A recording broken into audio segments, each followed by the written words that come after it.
Online class में आपका फिर से स्वागत है। ये हमारी नेक्स्ट एडजस्टमेंट है, माल अग्नि द्वारा नष्ट हो जाना। अर्थात कभी कभी क्या होता है कि हमारे गोडाउन के अंदर चोरी हो सकती है अथवा माल में आग लग सकती है या कोई भी प्राकृतिक आपदा आ सकती है। तो ऐसी स्थिति में यदि हमारा माल नष्ट हो जाता है तो ये बिजनेस के लिए एक लॉस है। तो माल का अग्नि द्वारा नष्ट होने पर हम क्या जनरल एंट्री बनाएंगे? तो जब माल अग्नि द्वारा नष्ट होता है तो हमारी जनरल एंट्री बन जाती है loss by fire account debit to purchase account. अर्थात loss by fire account debit to purchase account. कल्पना करते हैं कि 10,000 रुपए के माल में आग लगी और वो नष्ट हो गया, तो हमारी एंट्री 10,000 रुपए से हमने रिकॉर्ड कर ली है। अब प्यारे छात्रों, इसके अंदर दो सिचुएशन बनती है। सिचुएशन नंबर 1 कि क्या हमने अपने माल का बीमा करा करके रखा था या हमने अपने माल का बीमा नहीं कराया था। इस पर बढ़ने से पहले हम समझ लेते हैं कि फाइनल अकाउंट में जो हम इसका ट्रीटमेंट करेंगे, तो फाइनल अकाउंट में इसका जो ट्रीटमेंट होगा वो किस तरह से होगा? दो जगह होगा। एक तो हमारा इसका लेखा हो जाएगा कि हम इसको ट्रेडिंग अकाउंट में परचेज से लेस कर दें। परचेज के अमाउंट में से हम इसको लेस कर देंगे जितना हमारे माल में आग लगी। दूसरा जो हमारा इसका लेखा होगा, यह लेखा डिपेंड करता है इस पॉइंट के ऊपर कि हमारे जो माल में आग लगी है उसकी क्या सिचुएशन है। तो यहां दो सिचुएशन हमारे सामने बनती है। पहली सिचुएशन है, क्या हमने अपने माल का बीमा करा के रखा था या हमने अपने माल का बीमा नहीं करा करके रखा था। तो मैं दो हिस्सों में उसको बांट लेता हूं। यदि माल का बीमा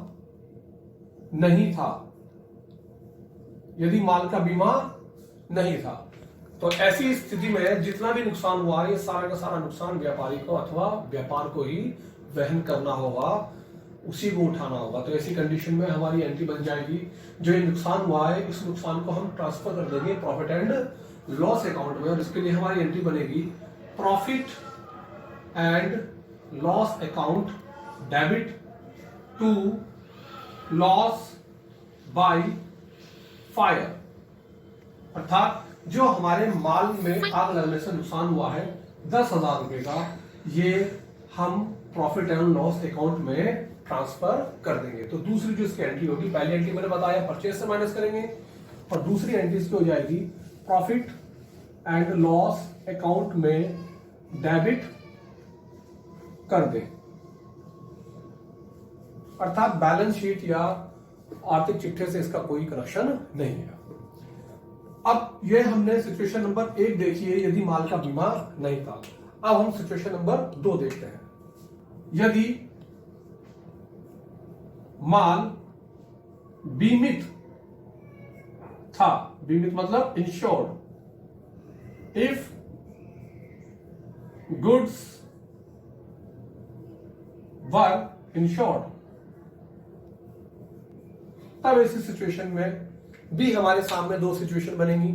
इसमें हम दोनों सिचुएशन देख लेते हैं। सिचुएशन नंबर 1, यदि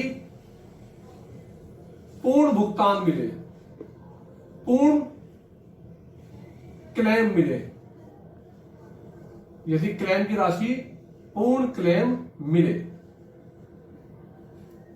जैसे ही हमारे माल में आग लगेगी तो हम इसकी सूचना इंश्योरेंस कंपनी को देंगे, और जब इंश्योरेंस कंपनी को हम ये सूचना देंगे तो हम एक एंट्री बनाएंगे, और वो एंट्री होगी हमारी इंश्योरेंस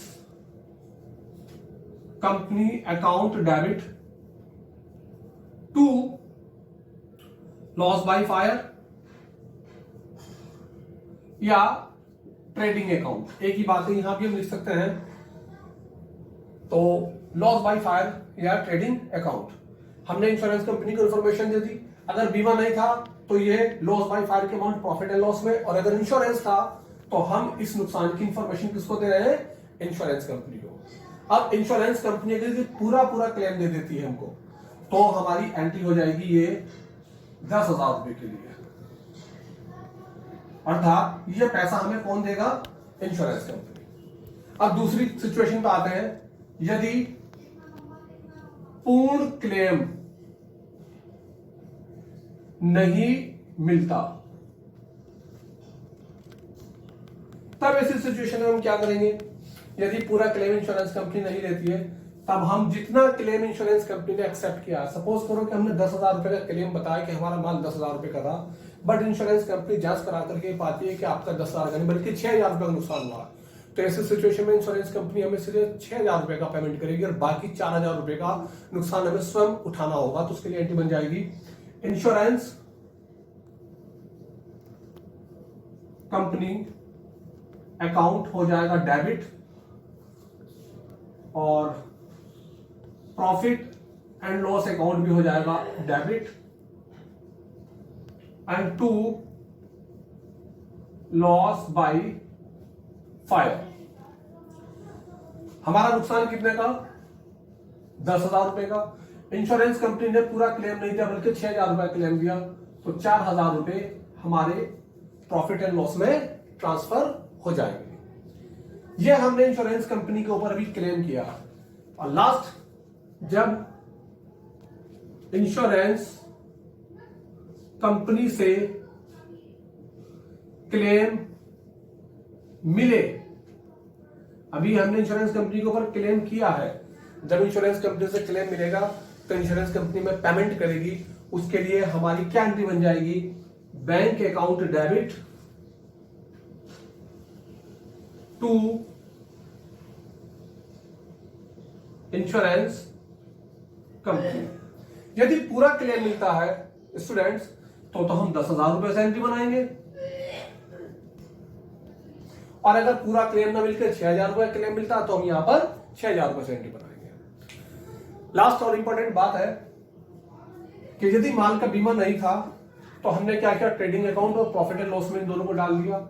यदि माल का बीमा था और इंश्योरेंस कंपनी हमारे क्लेम को एक्सेप्ट कर लेती है, तब इस सिचुएशन में हम ट्रेडिंग अकाउंट से परचेज से तो माइनस करेंगे लॉस बाय फायर को, लेकिन अब हम क्या करेंगे? इस नुकसान को प्रॉफिट और लॉस में डाल करके किसको ऊपर डालेंगे? Insurance company. और इंश्योरेंस कंपनी से मिलने वाली अमाउंट को हम अपनी बैलेंस शीट की एसेट साइड में दिखाएंगे। यदि फुल क्लेम मिलता है, यदि फुल क्लेम नहीं मिलता तो जितना क्लेम मिलता है उतने क्लेम के लिए हम इंश्योरेंस कंपनी को अपनी बैलेंस शीट में दिखाएंगे इंश्योरेंस क्लेम करके, बाकी अमाउंट को कहां दिखाएंगे? प्रॉफिट एंड लॉस में। और जब इंश्योरेंस कंपनी से करंट ईयर में अगर पेमेंट मिल जाता है तो फिर इंश्योरेंस कंपनी ना दिखा करके हम सीधा बैंक के अंदर ये अमाउंट ऐड करके दिखाएंगे। एंट्री थोड़ी सी कॉम्प्लिकेटेड है, लेकिन आशा करता हूं कि अगर आप बार बार वीडियो को देख के समझने की कोशिश करेंगे तो ये आसान हो जाएगा, और जब हम प्रैक्टिकल क्वेश्चंस पर जाएंगे तब ये पॉइंट हम आपको और डिटेल में समझाने की कोशिश करेंगे। इसके साथ ही हमारी इस चैप्टर में ऑलमोस्ट जो इंपॉर्टेंट एडजस्टमेंट थी वो हमने कर ली है। अगले वीडियो में हम न्यूमेरिकल क्वेश्चंस करने के लिए आगे बढ़ेंगे। आशा करता हूं आपने इस एडजस्टमेंट को समझा होगा और ये आपको काफी हद तक समझ में भी आ गई होगी। यदि आपको मेरा बनाया हुआ वीडियो अच्छा लग रहा है तो आप इस वीडियो को लाइक कीजिए, और आगे ऐसे ही और वीडियो पाने के लिए मेरे चैनल को सब्सक्राइब कर लीजिए, साथ में बेल आइकन को प्रेस कर दीजिए, ताकि जैसे ही मैं अपना कोई वीडियो अपलोड करूं तो उसकी नोटिफिकेशन आपको तुरंत पहुंच जाए।